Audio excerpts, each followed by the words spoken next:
David. Shabbat Shalom.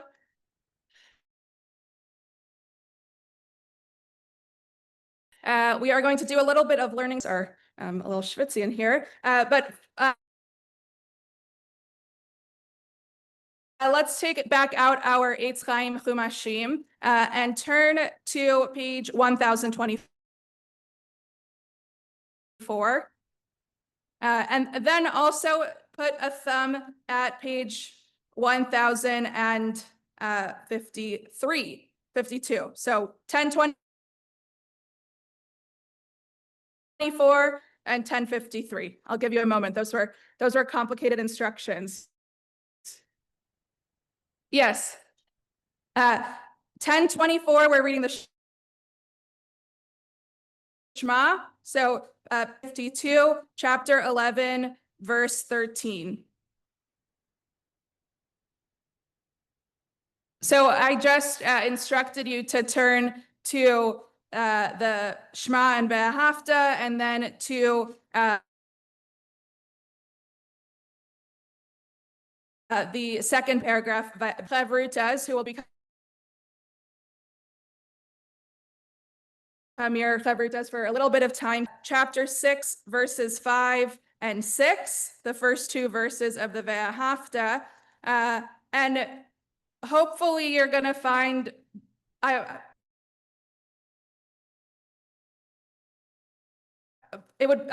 find a Hebrew look at the tenses in between these two paragraphs.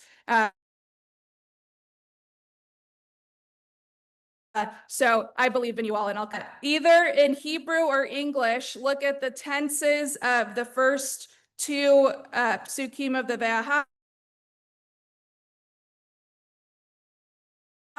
and also the first. That is the first assignment. But if you need a modification, when you're in exercise classes, they're like, we're going to give you the optimal thing, but modifications are just as good, okay? Modifications are just as good. The modification for our study today is just to compare the English of the first two verses of the Shema and the first two verses, again, verse 13 and 14 on page 1052 of the paragraph of Vehaya im Shemoah. So go ahead, modifications are just as good. Compare the first two verses of each of these paragraphs with your Chavrutot.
Okay, we're going to come back together. So we're first, again, thank you for turning pages with me. So first we're on page 1024, or for those who are looking in a different Tanakh, chapter 6, verse 4, 5, and 6. What is going on at the beginning of the Shema? If you got the tense, what tense are we in here? Who is being commanded? Yeah, Leora. You raised your hand. All right. Yes, David, you got saved. David.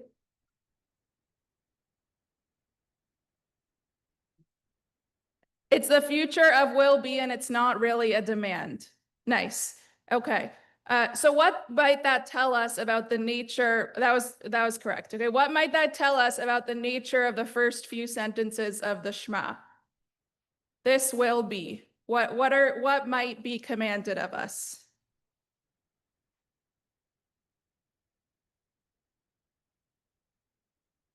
All right, Jared, I heard you say something. To love. Nice. That was correct. Love in the future. Okay. Anybody disagree that what we're talking about here is to love in the future? Or have an expansion on that? Yes, Rabbi. You think it's obedience. Okay. That is interesting. So you think that it is obedience but you're agreeing that it is in the future. Okay. Yes, Esther.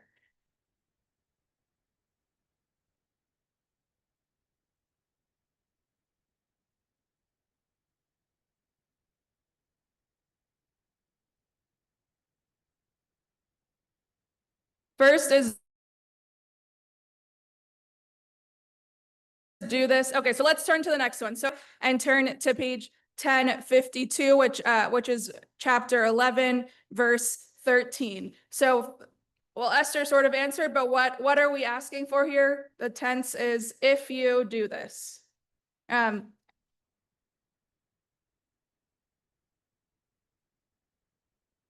Esther saying that the Be'ahavta is this is what you should do, and Behaya'im Shema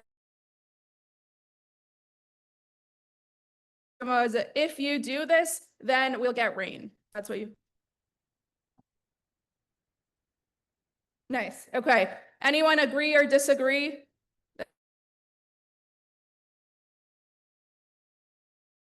That the words are the same. So what did you talk about when it comes to the second? Yes, Irene.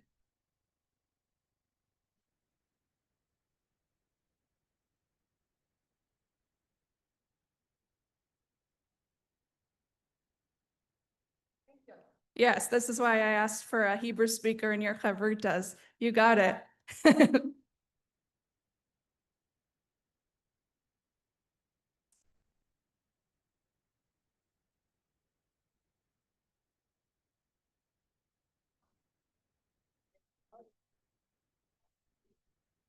So this is the challenge of learning Torah anytime, is that we of course can learn in English,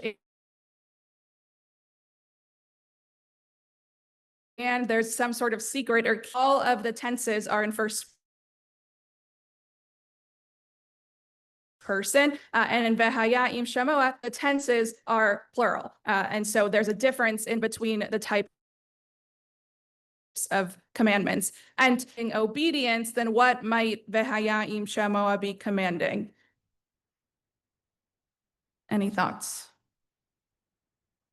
Or Rabbi Iser, if you have a thought, you can share. You think it's commanding obedience also? Okay. Anyone? Okay. So the sages are sort of complex about this. Why is there first a singular and singular? Why is the second paragraph of the Shema in plural? And then also what is being commanded. So the sages actually teach that the Ve'ahavta is commanding the yoke, which Y-O-K-E, Kabbalat ol Malchut Shemayim, that acceptance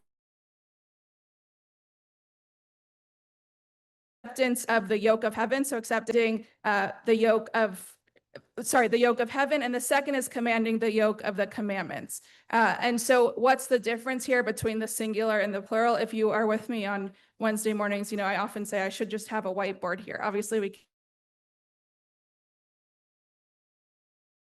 can't do that on Shabbat morning. But the first, you are being commanded something singular, that you individually accept God as the divine power in our lives. But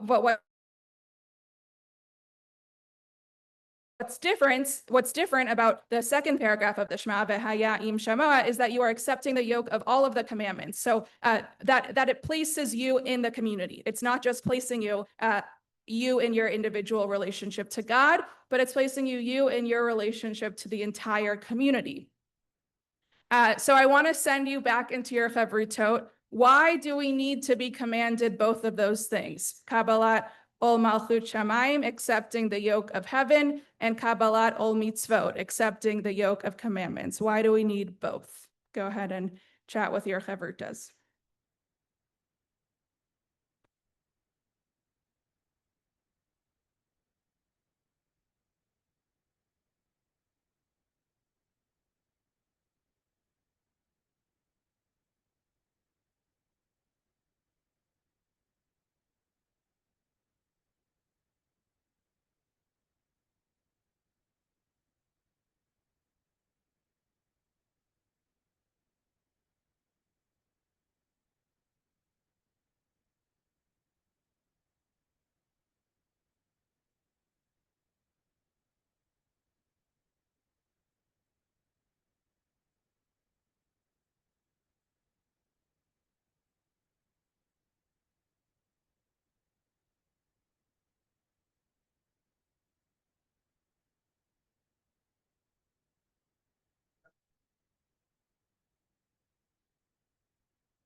Okay, any ideas why we need both? Yes, Marcia.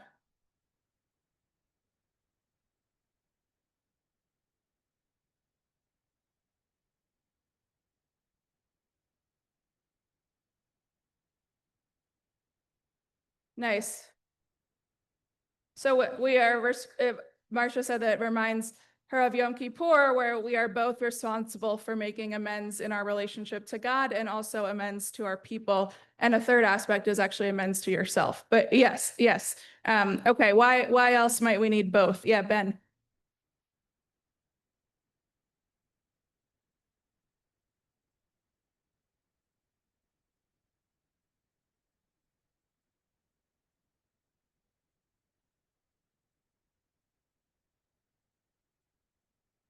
Allows for, so it makes sure that you're not passive, that there's some sort of accountability for the entire community and you're not just by yourself, which almost feels like the essence of Judaism in one. Nice. It's also the Shema, so it is the essence of Judaism. Okay. Anyone else? Yeah, David and then Lou. Yeah.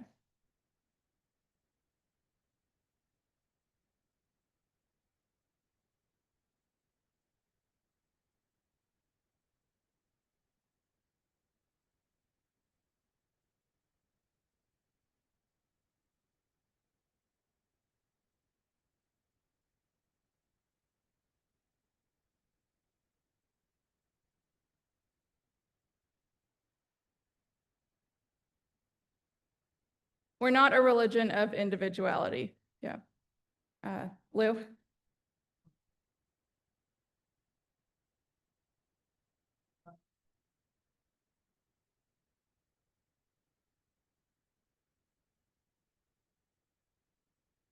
They work in tandem. Yeah. Uh, yes. So to go back to Rabbi Iser's comment a bit ago about commanding that you said you used the word obey. Is that the word they used? Um, so it is both in a sense obeying, but also what the sages say is that the first paragraph of the Ve'ahavta is that we need to love God and that there's no reward and that there's no punishment for loving God. All there is love. Love is unconditional. But in the second paragraph, and I'm going to read a little bit of it in English, which I know we'll lose a little bit of the plural, but we're going to read a little in English. We're on page 1052, chapter 11, verse 13.